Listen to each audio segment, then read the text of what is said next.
Good afternoon to our London stakeholders. Thank you for joining us today and for supporting our U.S. showcase this week. And good morning to our panelists today, Harry Tucker, Tanya Maffei Chan, and in particular to Alex Glickman, who has managed to make it for a 6 a.m. start from the West Coast. My name is Dawn Marie Black, and I am a regional director for Lloyd's with responsibility for the Northeast U.S., as well as our broker engagement strategy nationally. Our broker distribution stakeholders are such an important part of the Lloyd's ecosystem, driving a significant amount of gross written premium to Lloyd's. Beyond that, they are partners with Lloyd's, driving product innovation and sharing Lloyd's expertise with their clients. Whether those are risk management clients or middle market clients, the brokers on the panel today take the time to get to know and understand Lloyd's, how it works, and build relationships with each specialist underwriter. They have individually built very strong relationships with their Lloyd's brokers and deeply value that relationship. But they also go the extra mile to understand where the underwriters are coming from. They know who to go to, depending on what layer, what class, or program they are trying to build. And they also are always pushing for, as brokers do, and seeking the capacity partners who are going to commit not only to them, but to their clients, most importantly. Today, they have taken the time to engage with all of you in the audience to help further solidify these relationships and to give you some real-time insight into what is happening on the ground here in the US, in their worlds. With that, Mark, could you please pull up the first polling question? This question is designed to help inform us on what the makeup of our audience is today. As we wait for responses, I wanted to highlight that over the past week, we have had 391 market participants from London attending. The past polling breakdown was 38% Lloyd's underwriters, 28% Lloyd's brokers, 13% corporation employees, 9% MGA with binding authority, 9% other, and 2% claims. So with that, let's see what our results are for today.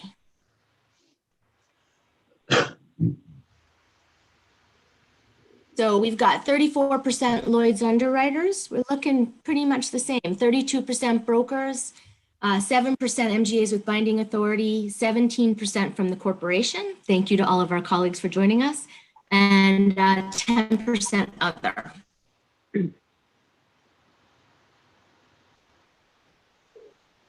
And so with that, great, let's get to it. I would like to introduce the panel, which is a mix of retail and wholesale brokers. Tanya Maffei Chan.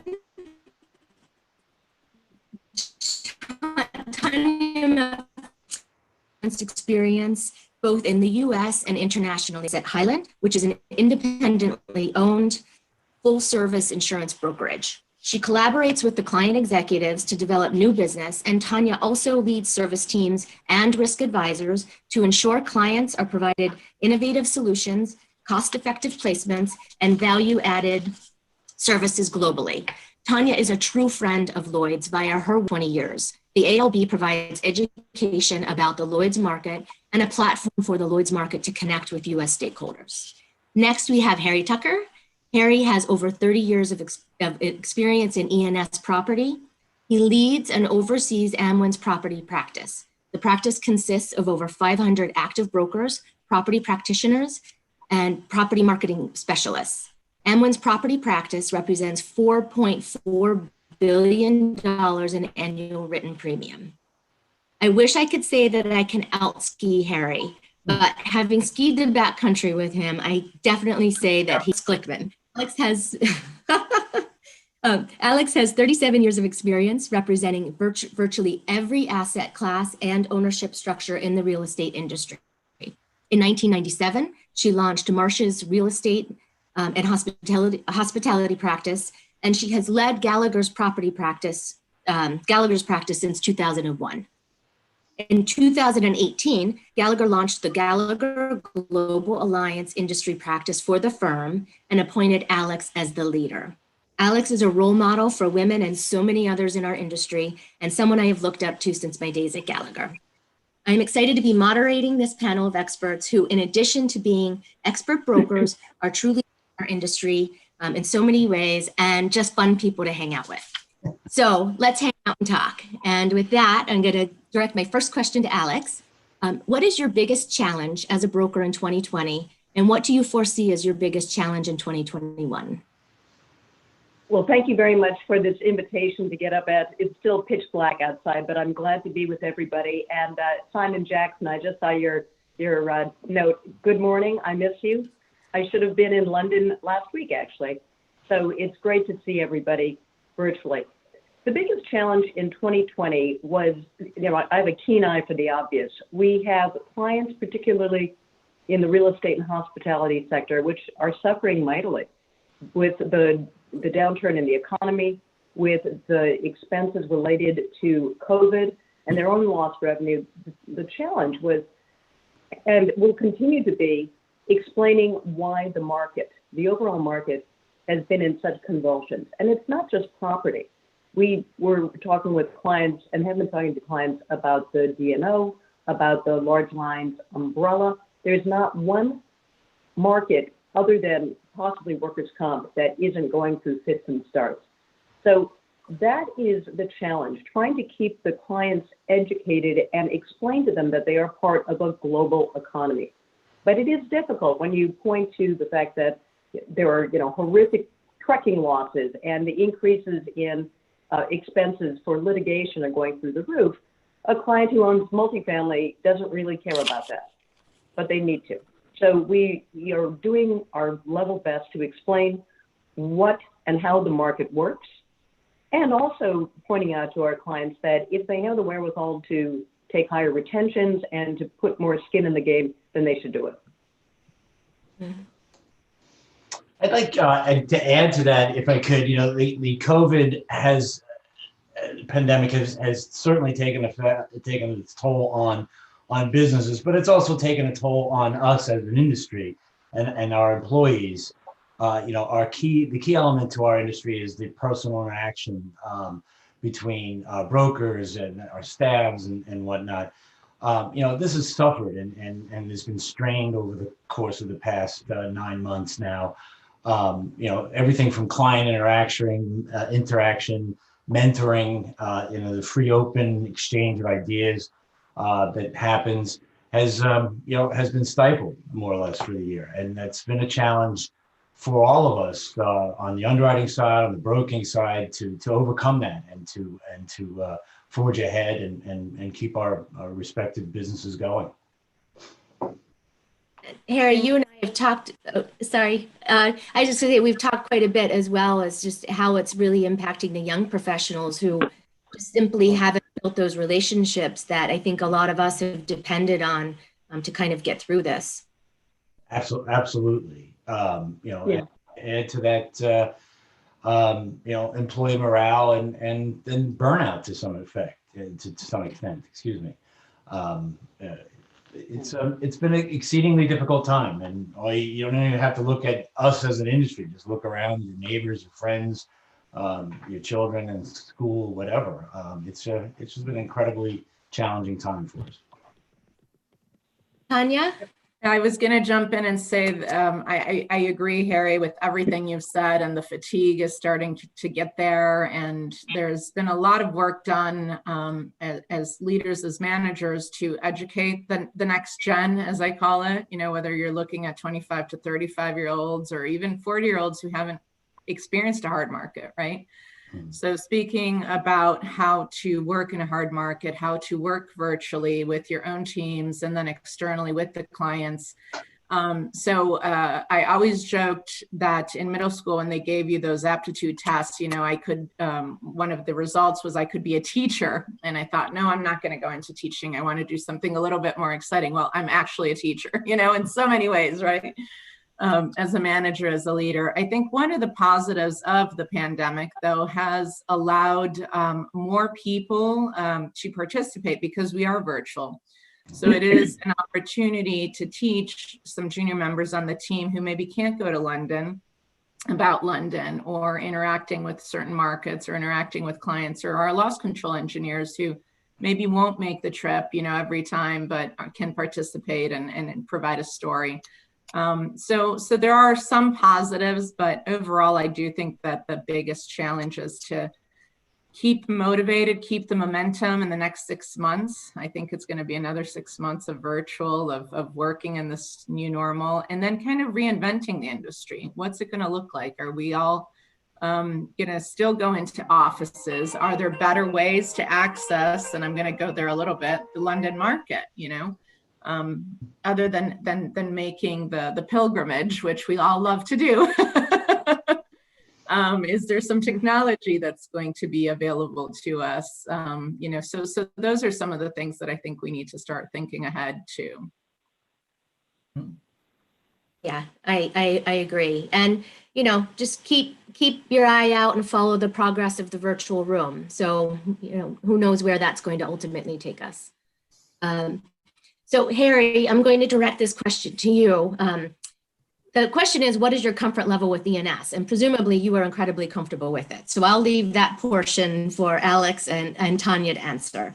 But what are you doing with your ENS business? And what's your placement strategy, and where does Lloyd's fit into that placement strategy? Well, yeah, I think the market in itself, the ENS market itself is, financially, the industry has never been stronger. The segment of the industry has never been stronger. It's continuing to grow at a massive pace. 11, a little over 11% in 2019, according to Best, and 17% year over year through 9 months, according to Dowling this morning. So I think there's plenty of opportunity, and with the market growing the way it is right now. One of the areas of concerns I have is, and I've expressed this a couple times to carriers. I think Simon's on the phone. We've had this conversation once or twice. The ENS market is traditionally some place where deals get done, right? The good, the bad, the ugly, and please excuse the Clint Eastwood reference there. The ENS carriers have, now are acting more and behaving more like standard lines carriers, in that they are, lack some creativity. There's more class underwriting. They're exiting traditional risk classes. And it's going to be, it's an issue for us. We rely on the ENS market to provide innovative solutions. Certain markets are not living up to that. I think Lloyd's a long tradition of doing that, answering difficult risks. Underwriters are given the opportunity to think outside the box, and that's a key factor that attracts business there. If creativity is stifled, then the market changes. Our need for that market changes. It's more of a venue for capacity as it is opposed to innovative risk solutions. So I'm bullish on it. I think Lloyd's accounting for nearly 25% of the surplus lines market, and is a leader in the ENS space. With the current changes that Lloyd's is undergoing right now and continuing innovation, Lloyd's will be a leader in the market for the future. I don't think anyone on the phone would have a question that's listening today Amwin's and THB's commitment to the Lloyd's market. Mentioned over $1 billion placed there. They're a key strategic market for us and a partner for our future. We're very bullish on Lloyd's.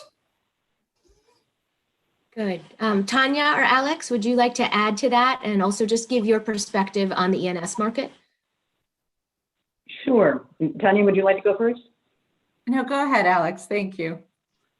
So to Harry's point, I agree. I think the more institutionalized the Lloyd's market has become, the less creative, less flexible. And I'm completely committed to the Lloyd's market, have been since I started in this business in 1983.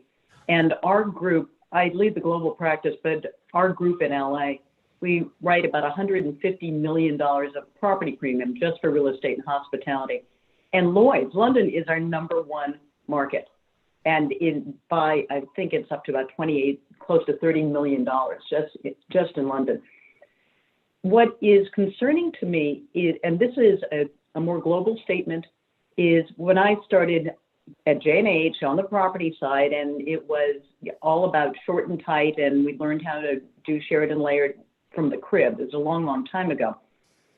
What I fear about this industry is we're pushing the clients away from insurance because they're realizing, back to my original comment, they're realizing if they're taking more and more retention, then do they really need insurance?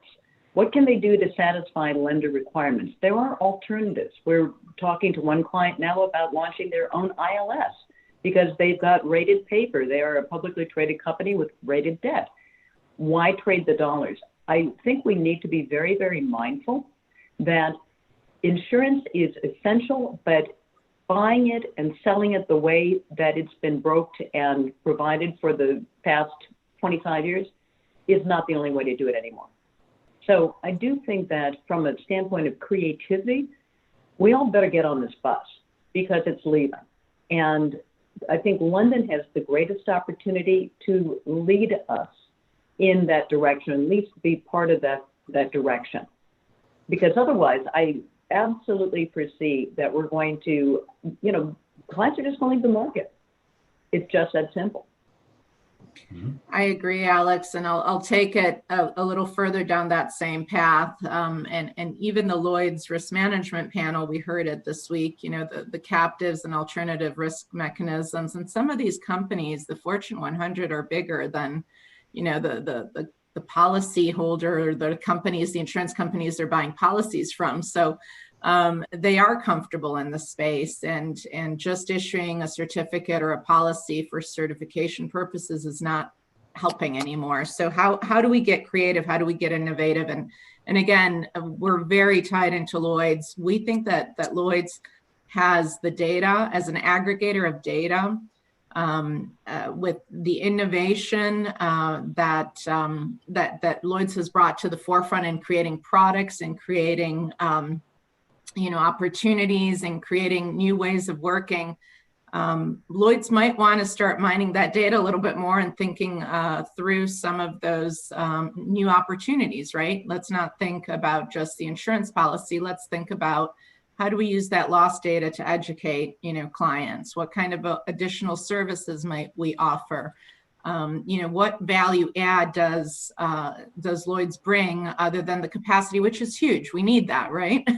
But in addition to that, what else can we do? Lloyd's has a wonderful group of very experienced underwriters, and nobody can deny that. So how does that reflect in everything that they do in interacting with the brokers and the client ultimately? How does that come across? And what more can we do to educate our client base about the knowledge that Lloyd's has incorporated over 400 years? I mean, as we get older and older, right? So I think there's a lot there. The other one is frictional costs. Again, what can Lloyd's do to improve on access and reducing frictional costs and bringing forth transparency in terms of just getting documentation? So we used to talk about policy certainty. Service does matter, nowadays. You need a clean copy of whatever, the binder, the policy, how to report claims. There needs to be more clarity for the middle market, mainstream US client. Some of that is still missing, I think.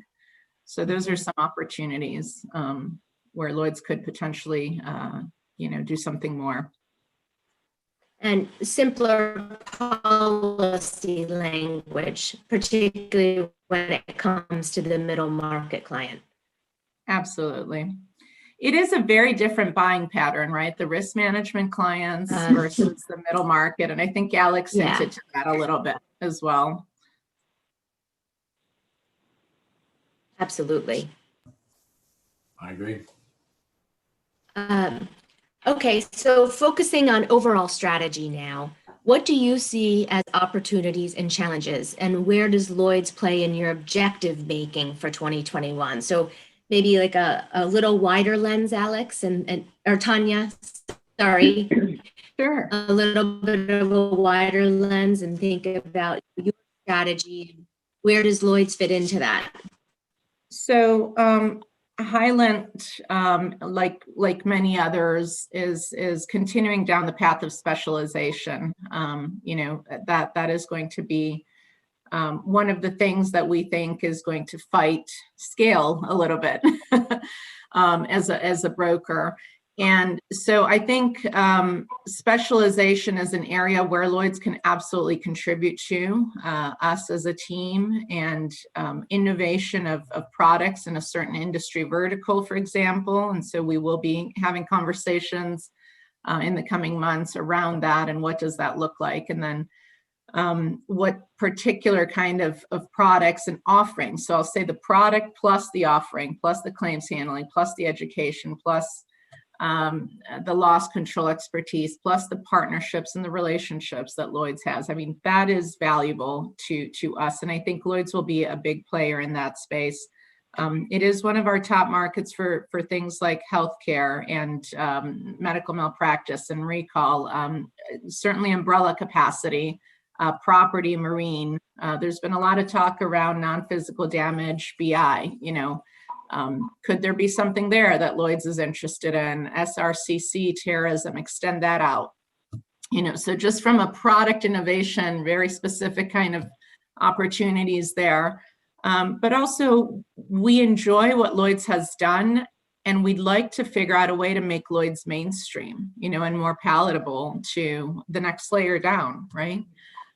So how does, back to Alex's point, how do you make that small mom and pop manufacturer, $1 billion Ohio chemical company that is a supplier to the Dows, understand the market dynamics and explain that the price has increased, not because of you specifically, but because of the industry trends? And so those are some of the things that I think we are going to be working on that are both opportunities and challenges. I do think that more education, and so everything that AOLB and all of you have done is key to the future of getting the message out about what Lloyd's really can do. And we appreciate being part of this, so thank you. Alex, would you like to add anything? I would.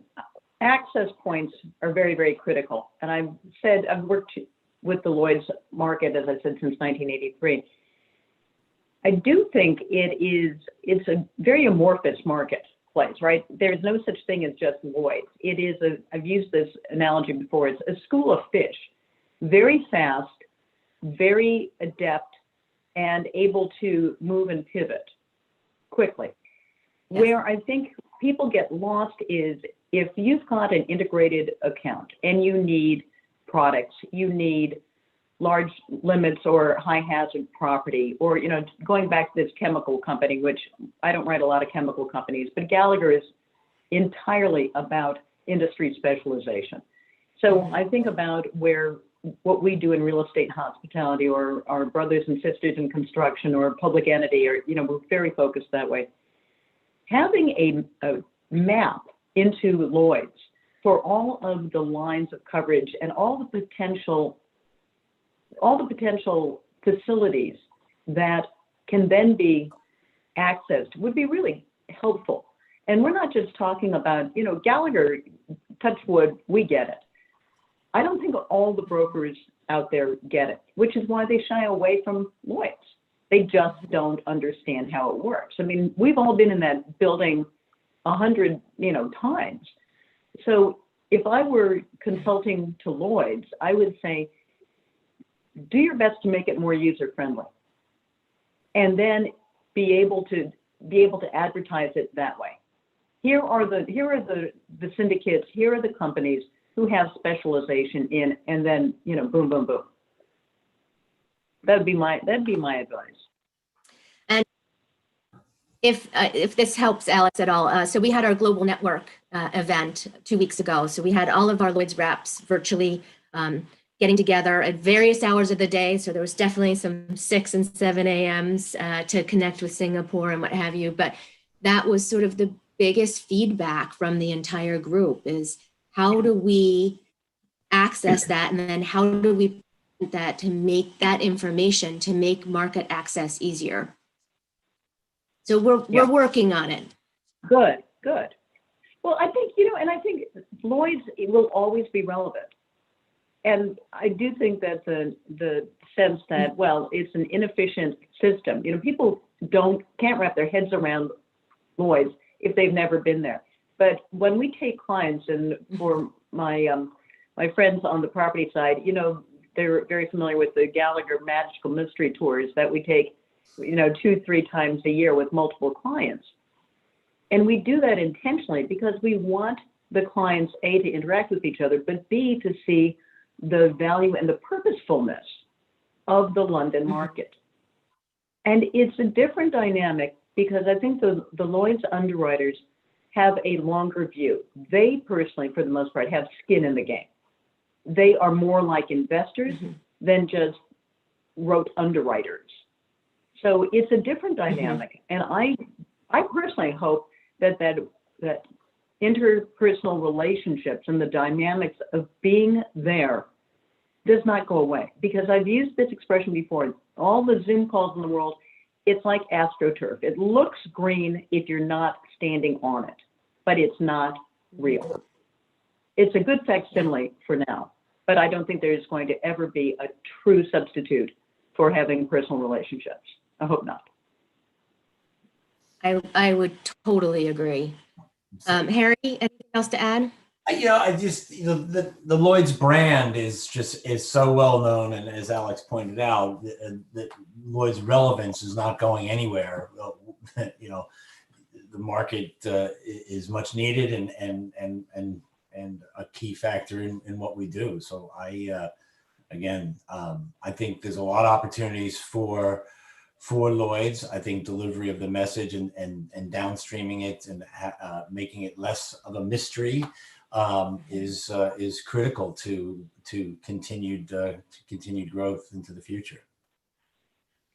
And could I just ask a quick question that slightly off script here, but in terms of accessing Lloyd's, what would you say the percentage of times that you go to the service companies versus coming to London? Is there a large difference? Is it you mainly, Alex, you deal with really incredibly complex risks, I think multi-class as well, but what is your sense of that?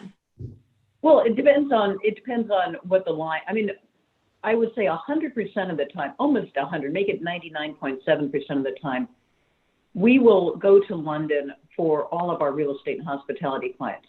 Even the ones that might be, $500 million in TIVs or something like that, because I was taught a long time ago the value of having London in a placement as really a cornerstone.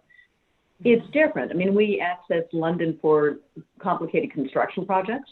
We do a lot with that. Umbrellas, complicated umbrellas, and also professional liability. So it property definitely the top, but more and more we are accessing London because it's a reliable source of capacity and it can be creative.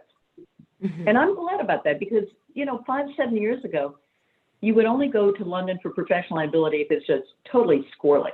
It doesn't work like that anymore. But we use London a lot for reps and warranties, for tax guarantees. It's a great market, but it's amorphous, right? That's probably the beauty and the confusion all wrapped into one. Very good point.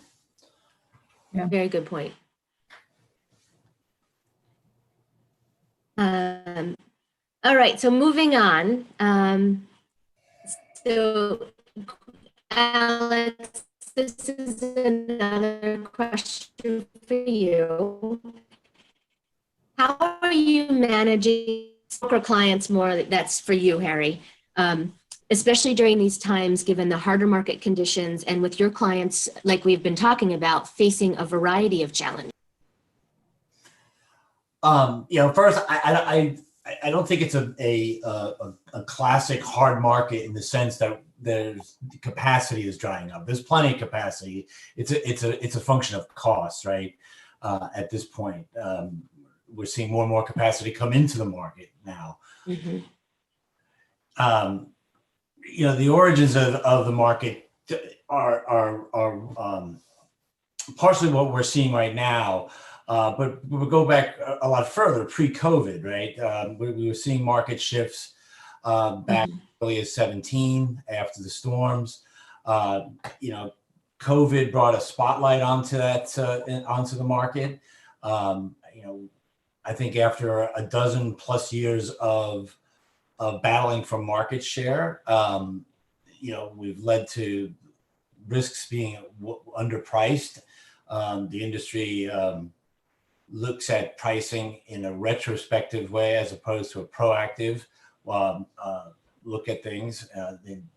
You just look at the way modeling is done, right? Modeling is done looking back after losses.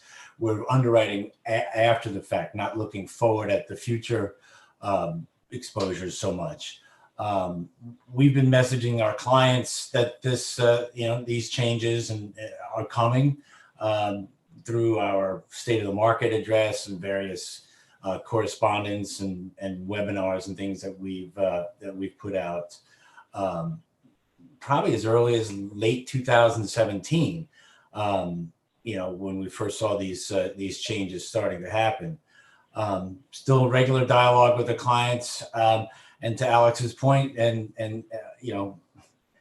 getting them to believe you is sometimes not the easiest thing, right? This doesn't happen to me; it happens to the other guy, not me. I've got a better risk.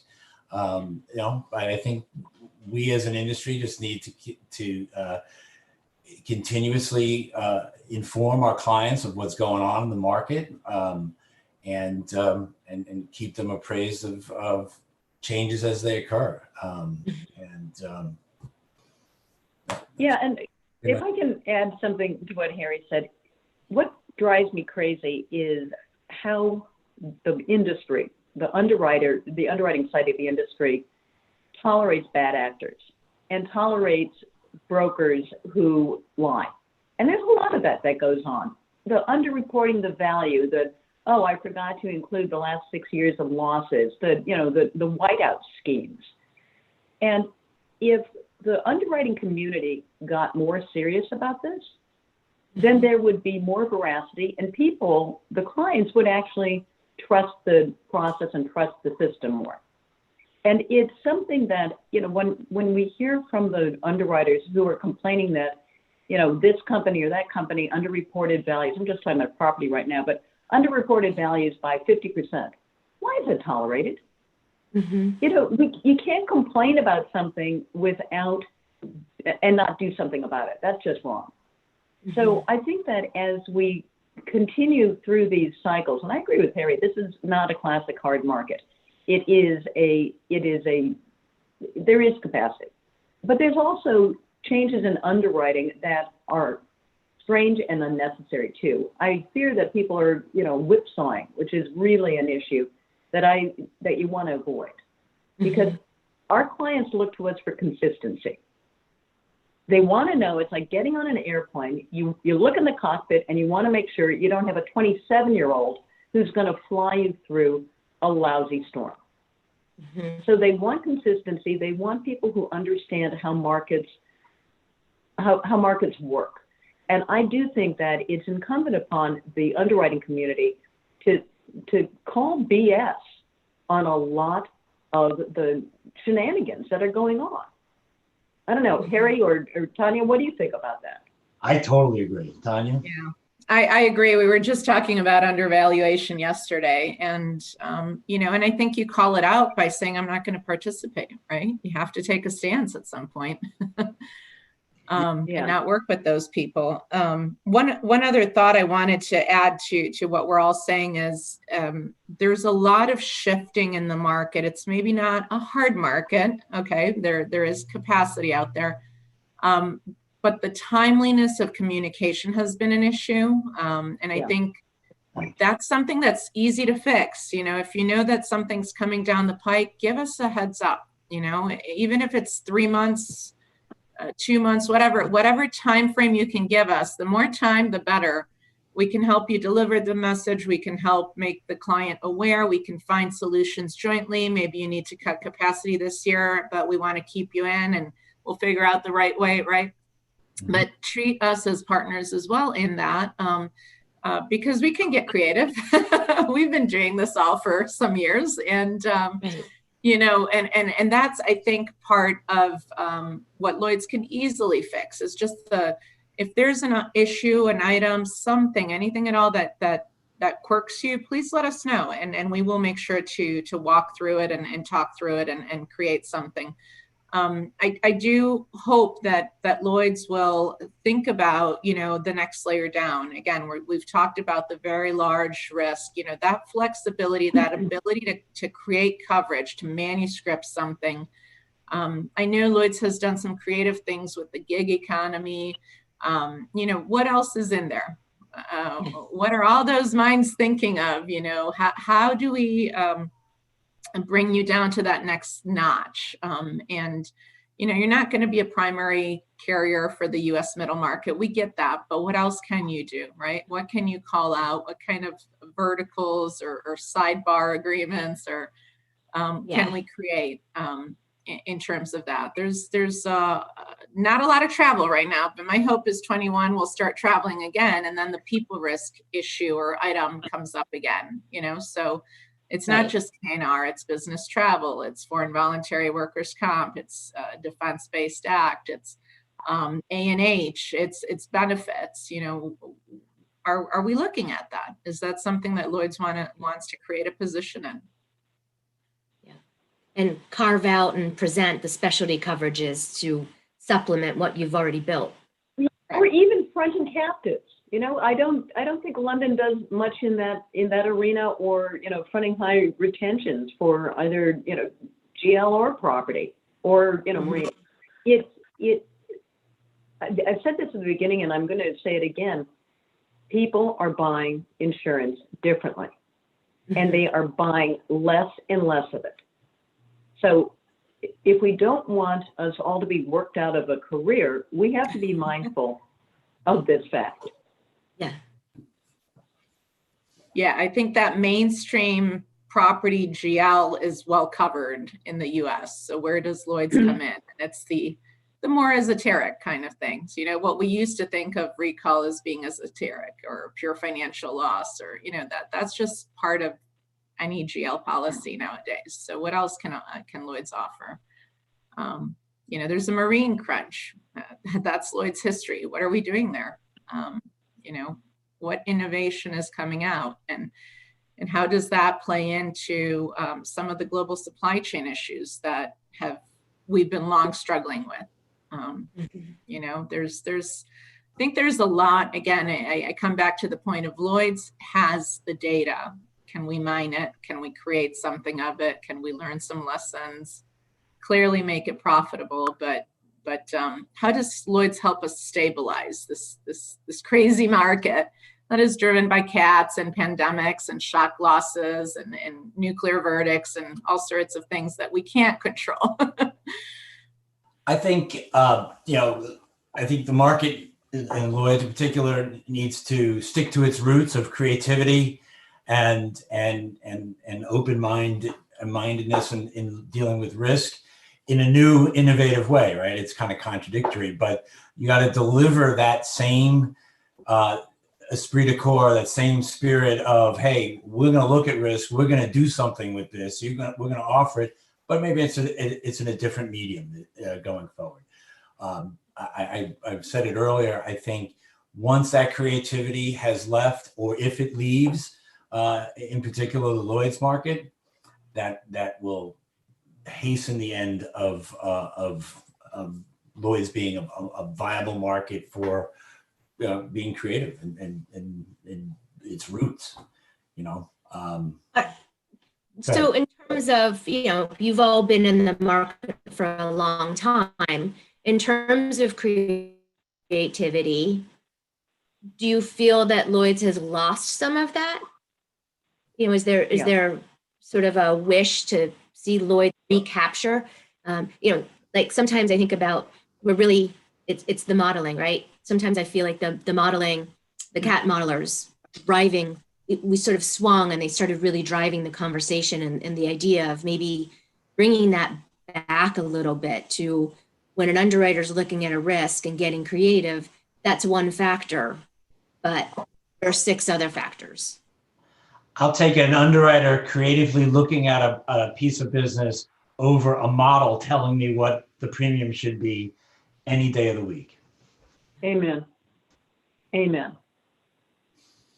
And Yeah. I think Because if we go down that path, there is no need for virtually anybody on this call, particularly not the underwriters. It is an algorithm, and Right. you just go online and you buy it. Now, that's not how it works, because we all know that that most high hazard or larger risks, it's like putting together a puzzle. But without that, the roots of Lloyd's have been smart underwriters who actually can discern between, they're not just looking at spreadsheets, they're looking at operations and the people. And we all have clients, you can have the exact same assets, but one's going to perform differently than the others because of who the ownership and the management is, and what the investors are expecting. I mean, you can set your watch to it. So if it's all driven by the actuaries, game over, folks. Game over. Yeah, I think one of the best stories of Lloyd's is when you're in the market and you're talking about a property risk and it's in some odd location of the world. Let's take some grain mill in Africa, and the underwriter looks at you and goes, "Oh yeah, I remember visiting, or I remember reading a report from 10 years ago." That's what AI can't do, right? That's what we have to keep and not replace. And what you need to do, I think, at Lloyd's is make sure that those underwriters have those opportunities to be face-to-face with the client, to go out and see the operations, right? That's something that really differentiates that knowledge that you bring to the table. And yes, we all have to do the modeling and go through the rating and play the game of playing the model. But back to Alex and Harry's point, ultimately, it's discerning the difference between a good risk and a bad risk that makes the underwriter an underwriter. And that makes the broker a broker, telling the story and bringing, the client forward. I always talk about prepping the client for the underwriting meetings as you're prepping the client to go to court, right? Here are things that you should talk about. Here are things that maybe are less important. They might be important to you internally, but not so important in this scenario or setting. And the longevity of the story, have you been doing this for 3 years, 5 years? What are the results? So I think that's the importance of a Lloyd's too. We talked about, they've always been a cornerstone in placements. The longevity of Lloyd's on placements, on client business is important to us. We like that relationship. There has been a little bit of innovation, lack of innovation and product development, perhaps in the most recent years, and it would be lovely to see that back. But yeah, Lloyd's is not going away, and we appreciate you being there. I think one of the things I've just always admired about Lloyd's brokers and underwriters, particularly in comparison to some of the domestic underwriters we come across in the U.S., is there's an innate curiosity, right? Yes. There's an innate curiosity just to understand, right? So whether it's a class of business, or, the client's operations, like there's a true willingness to want to understand that and then use that sort of in there to inform their decision making. I throw this out there. I know it's a little bit off topic, but one of the struggles I think the industry will have is finding those qualified underwriters and those people with that experience. We've had a prolonged soft market. The generation that we've brought up as underwriters, as brokers, don't know the hard market, don't know how to broker a deal. And I say this in a broad sense. they don't know the policy. They don't know the difference between one clause over another, and the benefits to an insured and whatnot. There's a missing generation, so to speak, of insurance people that I think it's incumbent on us, senior people in the industry to impart that knowledge before it's gone. I can see it happening in my own, our own industry. I mean, my own company here, when people start to retire, you lose that institutional knowledge. You lose that gut, that feeling that you get. Well, and part of that, Harry, is the investment in interns. I mean, Gallagher, this is very, very focused on growing smart, knowledgeable young people. I look at our own team. We've just on our team in LA, not counting the professional liability or the D&O or the claims people, we have 35 people that just do real estate and hospitality. And the average age of those 35 people is right around 37 years old, which is great. And we've got a whole cohort, probably 7 or 8 who are under 30.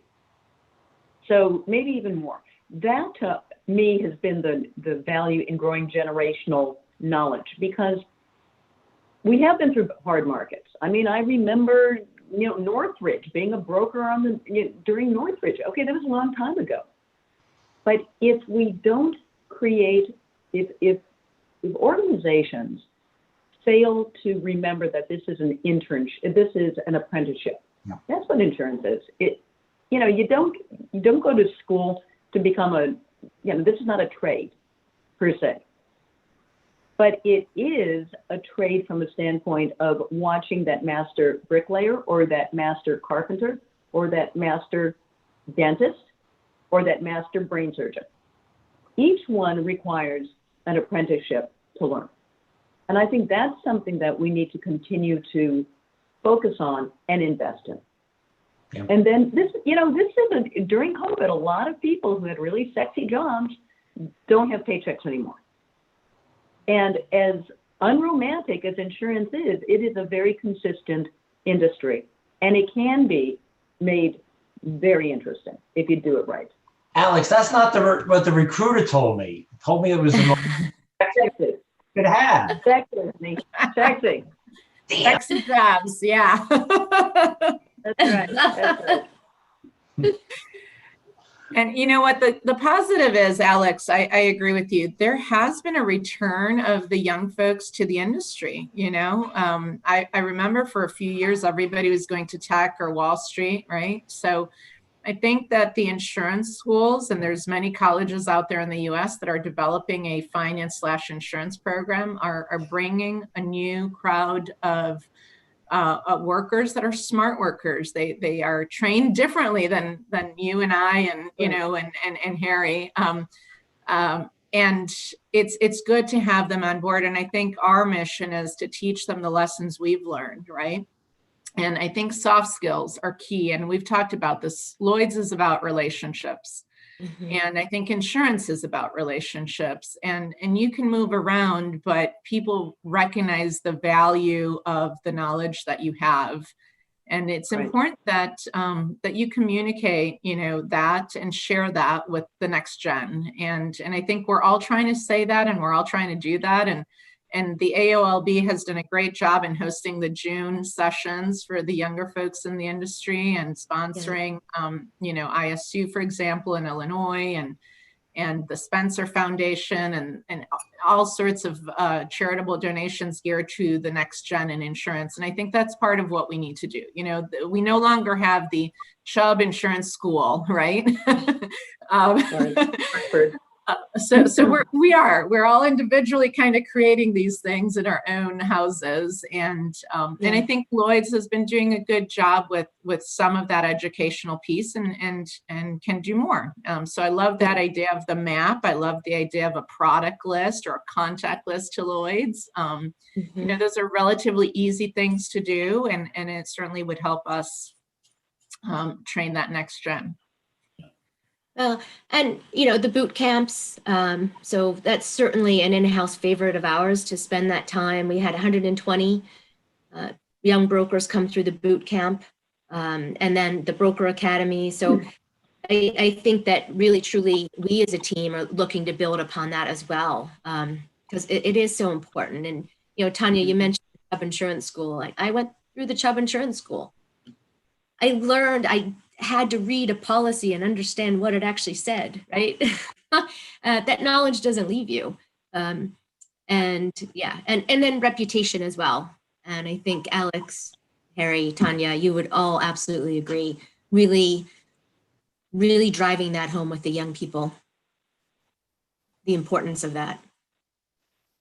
Integrity, reputation, brand, it follows you no matter where you go.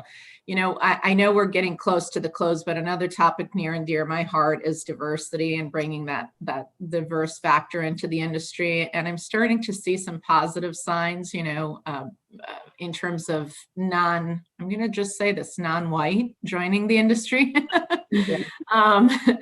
And, the more we can do about that, I think the better, because we all have read the data that says that a diverse group of people can innovate faster, better, et cetera, come up with more ideas, different understandings, different worldviews, different assumptions, et cetera, create to a better team ultimately. So, just leaving parting thoughts is, what are we all doing to contribute to that? Not only, the women in leadership, but the minorities in the industry, minorities with leadership, et cetera. And back to Alex's point, buyers are buying differently, and buyers want to buy from people that they can look at and trust and have commonality with. And I look around, many of my risk managers are women. There are a few that are minority, not a lot, but it will change, and we need to change with it. To that end, Amway is working with CIIB, has committed some money to Tuskegee University to found the School of Risk Management there. And I encourage anybody and everybody on the phone today to visit the CIIB website and make a contribution to that. It's a very worthwhile cause that we are supporting heavily. And you're absolutely right. The face of the world is changing, and should change with it. Too many people. Too many old white guys. Is that what you're going to say, Harry? Sorry. I know. Just kidding. I know. There was a question that was posed. And instead of answering it online, the question was, if this continues for the next 12 months, how should underwriters interact? I'm paraphrasing. How should underwriters interact with the retail and wholesale brokers of the world? And I would say the following: don't wait for us to come to you. Be more proactive, and particularly, it doesn't even have to be account specific at this point. It really needs to be more global. And I think, Tanya, you made the comment before, there is a real problem when we get responses 15 minutes before binding. I mean, clients get seriously ticked off. But I do think that it helps to have more global conversations. And if there, way early in, even quarterly check-ins with those teams of people with whom you do a lot of business, get that on the calendar. Get that and talk about the market. Let's, vet the issues and be more proactive. That would be my request. A great point. Yeah. As opposed to behind. Yeah. That's right. Thanks. That's entirely true. Okay. Communication in whatever form. And hopefully we all are traveling come third quarter. That would be a wonderful thing. I would, more than just to walk to the end of my driveway to put the trash and come back. Yeah. Well, does anybody have it? If there's any further questions, please put them in the Q&A. But short of that, this has been a really wonderful conversation. Thank you all. Really great insights, and thanks to our audience here and listening to everything that the boots on the ground have to say, and hopefully a lot of it will be taken on board and considered. Does anybody have any other closing comments that you'd like to add? Other than Thank you for your support. Thank you, London, for your support. absolutely, It is deeply appreciated. yes, Absolutely. And absolutely. Thank you for And happy holidays. I saw a comment from Simon. Happy holidays to everybody. Yes. That's right. Close out the year end first. Right. Don't go on holiday yet. And Dawn Marie, thank you, and Uwe and Hank and Mark and everybody for bringing us together. It was very enjoyable, and I appreciate it. excellent. You're welcome. Thank you very It much. was great. Okay, well, with that, everybody have a great day, and please stay in touch, and then happy holidays to everybody as well. Thank you. Cheers, all. Bye. Cheers.